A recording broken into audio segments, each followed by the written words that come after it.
भंडारा जिल्ह्यातील पवनी शहरात मोकाट कुत्र्यांचा त्रास दिवसेंदिवस वाढत असून नागरिकांच्या सुरक्षिततेचा प्रश्न ऐरणीवर आलाय। शिवाजी महाराज चौक शासकीय रुग्णालय, नगर परिषद कार्यालय आणि पोलीस स्टेशन परिसरात 8 ते 10 मोकाट कुत्र्यांचे कळप दिवस रात्र वावरत असल्याची तक्रार नागरिकांनी केली आहे। या परिसरात सतत नागरिकांची वर्दळ असतानाही कुत्रे येणाऱ्या जाणाऱ्यांच्या अंगावर धावून जात असल्यानं भीतीचं वातावरण निर्माण झालंय। नागरिकांच्या मते नगर परिषद प्रशासनाकडून या समस्येकडे दुर्लक्ष होत असून एखादी गंभीर दुर्घटना घडण्यापूर्वीच मोकाट कुत्र्यांचा बंदोबस्त करावा अशी मागणी करण्यात येते।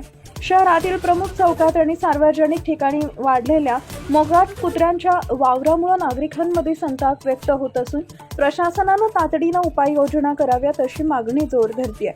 टाइम्स ऑफ महाराष्ट्रासाठी भंडारा जिल्हा प्रतिनिधी प्रकाश नागतोडे यांचा स्पेशल रिपोर्ट।